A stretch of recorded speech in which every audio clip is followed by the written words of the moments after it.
상생금융. 참 듣기에는 좋은 말입니다. 이번에 도마에 오르는 거는 가산금리 문제인데요. 소상공인과 자영업자들 굉장히 어려운 상황이죠. 이분들의 대출 부담이 커지는 가운데 이자라도 덜어주자는 게 금융당국과 정치권의 입장이고요. 이런 식의 압박이 금융권에 이어지고 있습니다. 그런데 각 은행의 가산금리 인하 쉽게 결정할 수 있는 걸까요? 정치권이 이렇게 개입해도 되는 걸까요? 이런 이야기는 오늘 주현수 한국금융연수원 교수님과 함께 나눠보도록 하겠습니다. 교수님 나와 계십니까? 네, 안녕하십니까. 예, 안녕하십니까 교수님. 참 자영업자들 정말 어려운 상황입니다. 자영업자들의 지금 어려운 이런 어떤 체감, 현실 인식 같은 거를 보여주는 지표 어떤 게 있을까요? 예, 뭐 여러 가지를 생각해 볼 수 있겠지만 제가 보는 것 중에 하나는 통계청의 나우캐스트에서 발표를 하고 있는 신용카드 이용 금액 자료를 좀 보고 있어요. 예. 이 자료를 보시면은 전년 동기 대비로 봤을 때 2021년부터 2023년 중반까지만 하더라도 8%에서 10%대의 증가율을 보이고 있었는데요. 이 자료가 이제 2024년 하반기가 되면은 거의 0%에 도달하는 것을 보실 수가 있습니다. 예. 굉장히 많이 줄었다라는 거죠. 예. 1년 전과 거의 비슷한 수준을 사용하고 있다라는 거니까 거기에다가 인플레이션 이슈가 있었고 그런 거기 때문에 실제로는 그러면 소비력이 줄었다고 볼 수가 있는 것이죠. 그다음에 이제 자영업자들의 뭐 대출 연체율 같은 경우도 22년 1분기에 0.51%였는데 24년 3분기에 보면 이게 1.7%까지 상승해가지고 9분기 연속 증가세를 기록하고 있고요. 그다음에 개인사업자 대출 봤을 때 은행의 연체율 같은 경우도 22년 2분기에 0.16% 저점에서 24년 3분기가 되면 0.61%까지 상승하게 됩니다. 예. 이게 지금 연체율이기 때문에 0.61%가 상당히 큰 숫자라고 볼 수가 있는 것이고요.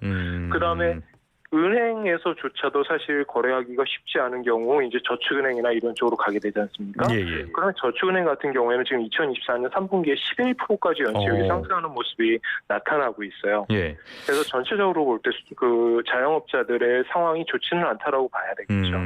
신용카드 이용 금액이 줄었다는 것은 매출에 직접 영향을 받았다는 뜻이고 그렇기 때문에 연체율과 연체액도 증가하고 있다. 굉장히 많은 지표들이 상황이 안 좋아진다는 점을 가리키고 있는 것 같은데 이렇게까지 빚이 늘어나고 상황이 안 좋아진 배경 뭘로 보십니까?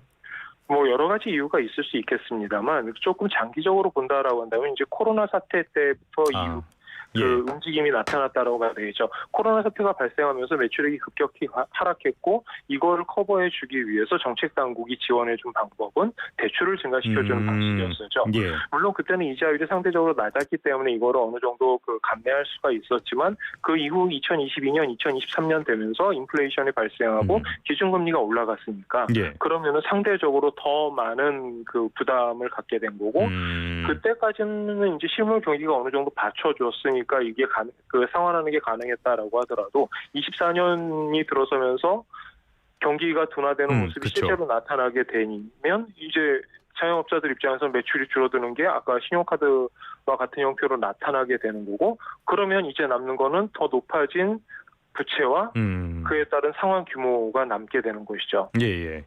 굉장히 상황이 어려워진 코로나19부터 어떻게 기원을 찾아볼 수가 있을 것 같은데 지난해를 살펴보면은 한국은행이 기준금리를 연말에 2차례 연속으로 낮췄단 말이에요. 그러면은 금리가 좀 낮아져야 되는데 사실 시중금리의 흐름을 보면은 별로 낮아진 것 같지가 않습니다. 그래서 금리 인하의 효과도 별로 체감하기 어렵다라는 반응들이 나오는데 그 배경은 좀 뭘로 보십니까? 네, 이 부분은 좀 여러 가지로 생각해 볼 수가 있는데 첫 번째로 생각을 해보면 대출 금리를 보면은 23년부터 24년 8월까지 꾸준하게 떨어집니다. 네. 한국은행 자료를 보면은 신규 대출에 대한 금리가 5.5%대에서 4.4%대까지 떨어져요. 이때 기간은 기준금리가 전혀 움직이지 않았어요. 3.5%를 그대로 유지하고 있었을 때였죠. 이때 100bp 정도를 떨어뜨렸었는데 그 이후에 우연치 않게도 한국은행이 금리를 인하하는 10월, 11월 두 번에 걸쳐서 봤을 때 이때는 오히려 신규 대출 금리가 조금 올라갔습니다. 그러면은 이제 이상하다라는 거죠. 이상하다라고 생각하는 게 당연한 거고 그러면 이때 무슨 일이 있었는지 가만히 생각을 해보면은 첫 번째로 정책 당국이 기준금리를 내리면서 가장 걱정했던 게 가계부채의 증가세가 더 빨라질 것이다라는 부분에 대해서 굉장히 걱정을 많이 했었죠. 그래가지고 여러 가지 조치들을 취하긴 했었는데 그때 은행에다가 요청을 했던 것이 기준금리 떨어뜨리는 것만큼 대출 금리를 떨어뜨리지 말고 이거를 관리를 해라라는 이야기를 했었고. 노골적으로 했죠. 예. 네네. 그렇게 하고도 안 되니까 실제적으로 그 다음에는 양적으로 규제를 해라라는 얘기까지 나왔었죠. 실제적으로 너희 대출하지 마라고 이야기를 하니까 일부 은행들 같은 경우에는 아예 신규 대출 정지를 한다라던가 그런 현상이 발생을 했단 말입니다. 그러면 양적으로 이 부분을 커버하기 위해서는 금리를 어느 정도 올릴 수밖에 없는 그런 상황이었다라는 거죠. 그렇다면 지금 일각에서 나온 것처럼 가산금리가 문제 아니냐 이런 비판은 좀 상황이랑 맞지 않다라고도 볼 수 있는 건가요? 그거는 한쪽 부분만 봤다라고 말씀을 드릴 수 있는 거죠. 예. 이 대출 금리를 올리기 위해서는 가산 금리도 올라갈 수밖에 없었는데 그러면은 이게 은행이 수익을 내기 위해서 이 가산 금리를 올린 거냐 하면은 그렇지는 않다라고 반대의 논리를 펼 수 있다라는 것이죠. 예. 알겠습니다. 이 가산금리라는 거는 은행의 기준이 되는 금리가 있고요. 거기에 은행의 수익 같은 것들을 다 포함하는 그런 금리를 말씀을 드리는 겁니다. 이런 것들을 더해서 우리의 대출금리 같은 게 정해지죠. 그런데 어찌됐든 간에 시중은행들이 이 굉장히 실적이 좋을 것이다 이런 전망은 나오고 있어요. 이 실적이 뭐 얼마나 좋다는 겁니까? 실적 부분에서도 사실 이게 뭐 더 좋아진다라고 보기에는 좀 쉽지 않은 측면이 있습니다. 예를 들어가지고 이 대출 금리에 대한 이야기를 하고 있는 거니까요. 예. 우리가 은행의 그 시중은행들의 원화 대출이자를 한번 살펴보면 2023년 3분기에 52.5조 원의 누적 원화 대출 이자를 기록을 하는데 2024년 3분기가 되면은 56.7조 원으로 약간 증가하는 모습을 보이게 됩니다. 네네. 그런데 이 원화 대출 이자라는 거는 기업에 대한 대출이 있고 가계에 대한 대출이 있단 말이죠. 예. 그런데 이 대부분의 증가분은 기업 자금 대출에서 발생한 이자가 됩니다. 자, 이 부분이 이제 하나가 있고요. 그러니까 뭐 대출이 늘어났으니까 이자도 늘어났겠지라고 얘기할 수 있는 그런 부분이죠. 예. 그런데 이제 여기에다가 좀 생각을 해봐야 될 게 은행도 기업이기 때문에 비용이 들어간단 말이죠. 그러면요. 예. 영업 관련 비용이 있을 것이고 그다음에 은행에서 가장 중시해야 될 거는 은행 같은 경우에는 안정성이죠. 그래서 대손 충당금 같은 거를 쌓게 되는데 이런 부분들을 다 포함해가지고 대손 준비금 반영 후에 당기 순이익을 살펴보면 2023년 3분기에 12.8조 원이었던 게 2024년 3분기가 되면 11.9조 원으로 오히려 줄어들게 됩니다. 예. 그렇기 때문에 24년 들어와가지고 이자가 높아졌다라고 해서 은행들의 수익이 늘어나는 것은 아니라는 것을 이 자료는 시사를 하는 것이죠. 네네네. 알겠습니다. 여러 가지 측면에서 바라볼 분들이 있는데 어찌됐든 간에 인식적으로 봤을 때는 은행들이 이런 고금리 시대에 굉장히 자기들만 이자 장사해서 성과금 파티를 하고 있다. 이런 비판이 충분히 나오는 그런 상황이기도 하거든요. 그러다 보니까 금융당국에서도 대출금리를 계속적으로 관리하는 모양새인데 그러면서 상생금융을 강조하고 있습니다. 상생금융. 이 말만 들어서는 사실 좀 모호하잖아요. 이게 대체 뭡니까? 예, 그 상생금융이라는 거는 그 국내 은행들이 소상공인들을 지원하는 방식 중에 하나로 소상공인들이 이미 납부한 이자가 있죠. 예. 그랬을 때 이 이자율이 너무 높았다라고 생각되는 경우에 이자 환급을 해주는 그런 제도라고 보시면 될 것 같아요. 예. 이 상생금융이란 거는 은행권에서 지원하는 민생금융 지원이 있고 그다음에 중소금융권에서 이자를 환급해주는 그런 시스템, 그다음에 신용보증기금 같은 곳에서 저금리 대환 프로그램 같은 것들 이렇게 크게 세 가지 정도로 구분을 해볼 수가 있습니다. 예. 그래서 뭐 대출 금리를 인하해 준다라든지 아니면은 대출의 경우 이제 수수료가 따라 붙기도 하죠. 그래서 이런 수수료를 인하해 준다라든지 아니면은 연체 이자율을 감면해 준다든가 아니면은 좀 더 심각한 경우에는 채무 감면까지도 지원해 주는 그런 식의 여러 가지 서비스들로 구성이 되어 있는 제도라고 보시면 될 것 같습니다. 종합을 하자면은 이자에 대해서 민관이 함께 지원을 해주는 그런 개념이라고 보면 될 것 같은데요. 사실 이런 것들은 민간이 뭐 자율적으로 하면 좋겠지만은 이거 어떻게 보면은 정부에서 좀 팔비틀어서 나온 그런 측면이 있지 않습니까? 이런 정책들이 자영업자들에게 정말로 효과가 얼마나 있었다고 보십니까? 이제 이 부분은 좀 생각해 봐야 될 문제인데 시장님께서 말씀하신 것처럼 팔을 비틀어서 했을 때 이 부분이 효과가 없느냐 그러면 그거는 아니겠죠. 팔을 비틀어도 어쨌든 2조 원 이상의 자금이 투입이 됐고 틀림없이 이 부분이 어느 정도 지원은 됐을 거예요. 그런데 이거를 좀 원리적으로 살펴보자라고 한다면 첫 번째로 이 부분이 지금 이자가 높았을 때 그 부분을 상환해 주는데 돈을 사용했다라는 것인데 그거보다는 훨씬 더 심각한 사람들한테 차라리 채무를 감면을 해주는 방향으로 탕감을 해주는 거. 예. 네네. 그런 식으로 가는 게 더 도움이 되지 않았을까라고 생각해 볼 수 있다라는 거죠. 그렇죠.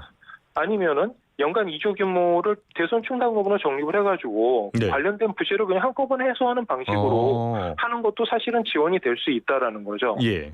이 부분에서 가장 큰 문제는 여러 가지 그 정책적인 대안이 있었는데 과연 정부는 이 정책적 대안 중에서 어떤 것이 가장 효율적이다라는 것을 판단할 수 있을 정도의 능력을 가지고 있느냐라는 것입니다.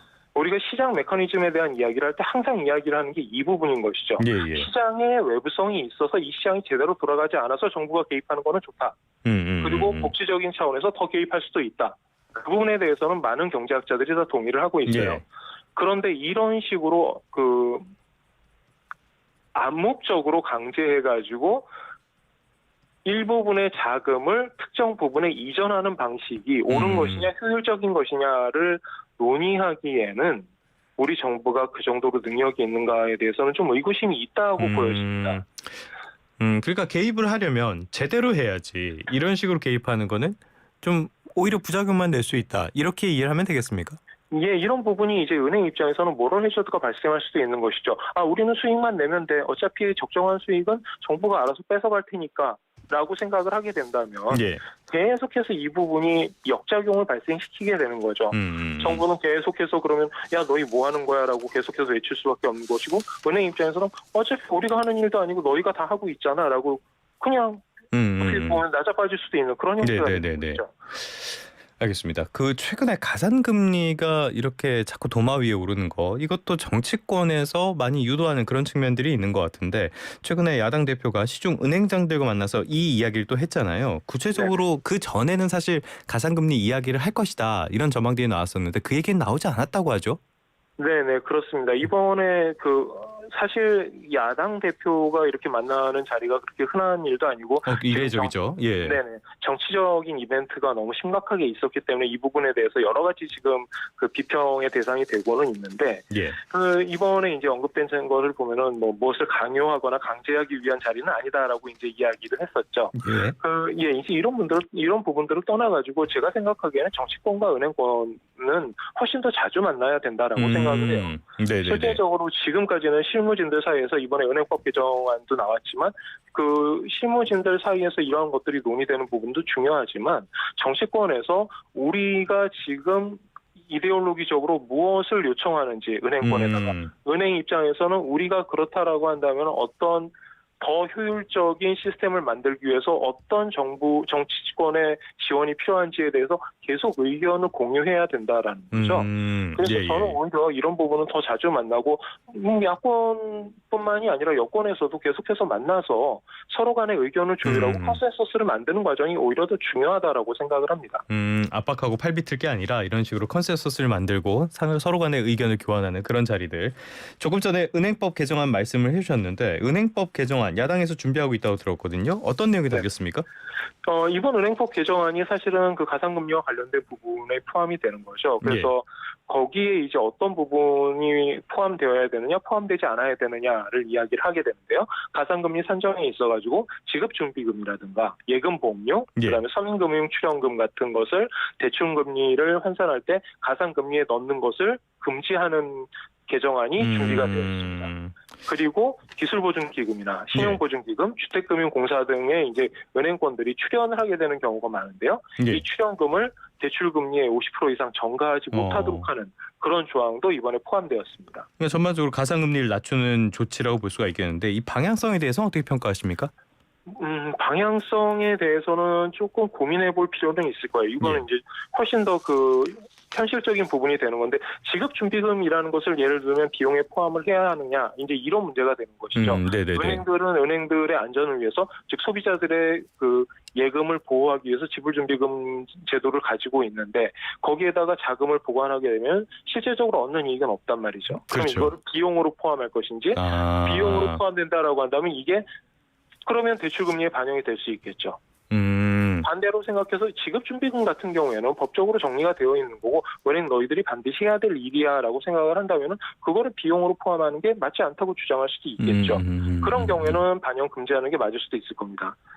이런 부분에 대해서도 이제 조금 더 컨센서스를 갖고 그 여러 가지 조정할 부분들을 좀 생각해 보는 게 더 중요하지 않을까라고 저는 개인적으로 생각하고 있습니다. 단순하게 접근할 문제는 아니네요. 알겠습니다. 앞서도 말씀을 해주신 부분인데 조금 근본적인 문제 하나 짚어보고 마무리하도록 하겠습니다. 이렇게 가산금리 이런 것들 당국과 정치권이 시장에 너무 지나치게 개입을 하는 것이 아니냐. 그래서 우리나라의 금융산업이 지금까지도 이렇게 과거 산업을 그대로 답습하고 발전을 못하고 있는 것이 아니냐. 이런 비판들도 나온단 말이죠. 최근에 당국과 정치권에서 이렇게 개입하는 움직임 여기에 대해서 어떻게 평가하십니까?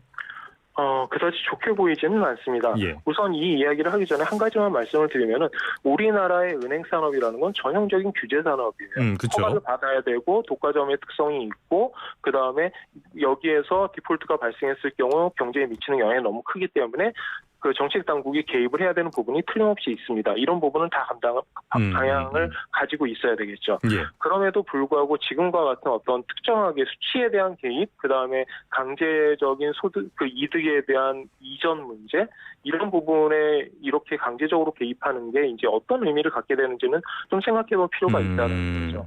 지금 예를 들어가지고 우리가 작년에 밸류업 이야기를 많이 했었는데요. 그렇죠. 결국 밸류업 기대라는 건 뭘 의미하는 겁니까? 이게 그 소득이 발생을 했을 때 그 소득을 주주에게 이전시키는 정책을 더 확대하겠다라는 의미가 있는 거잖아요. 예. 조금만 더 돌아가 볼까요? 그 당시에는 또 ESG가 있었죠. ESG의 기본적인 아이디어는 거버넌스에 대한 얘기였다는 거죠. 그렇죠. 예. 이 부분도 이제 주주에 대한 건데 결국 이 두 가지 이슈들이 이야기를 하는 거는 어떤 수익을 누구에게 배분해 줄까에 대해서 결정하는 거란 말이죠. 예. 이것을 암묵적으로 개입하는 거는 그다지 좋지 않다라는 부분을 말씀드리고 싶은 겁니다. 네네네. 전반적으로 봤을 때 정부의 개입 같은 것들 과연 이런 것들이 순기능으로서 지금 작용을 하고 있는지 지금까지 상황을 봤을 때는 오히려 대출금리를 높이거나 시장에 부작용을 만드는 그런 측면들이 더 많았다고 저는 개인적으로 보거든요.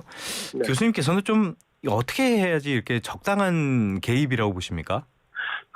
이 부분은 굉장히 어려운 이야기일 거예요. 사실 예. 우리나라 같은 경우 은행의 역사가 다 이제 그 국가의 은행이었던 때가 있었고 그렇죠. 거기에서부터 이제 민영화가 되어 나오는 과정이었잖아요. 예. 그리고 그 중간중간에 뭐 크라이시스라든가 이런 부분들도 있었기 때문에 사실 정부가 규제를 완전히 풀어내는 것이 정답은 아닙니다. 아까도 말씀드렸다시피 예. 이거는 규제 산업이에요. 그리고 경제에 너무나 큰 영향을 미쳐요. 네네. 그렇기 때문에 어느 정도까지 큰 틀에서 가이드라인을 잡아주는 것을 정부가 해야 할 목적이다, 그 역할이다라고 생각을 한다면은 그 나머지 부분에 대해서는 은행들이 조금 더 자율적으로 할 수 있도록 저는 개인적으로 이런 생각을 했었어요. 이 상생금융과 같은 경우에도 팔을 비트는 형태보다는 왜 은행장들끼리 모여서 자기들끼리 미리 얘기를 해놓고 그다음에 정부와 공조를 하는 그런 방식이 되지 못했을까라는 게 아쉽다라는 거죠.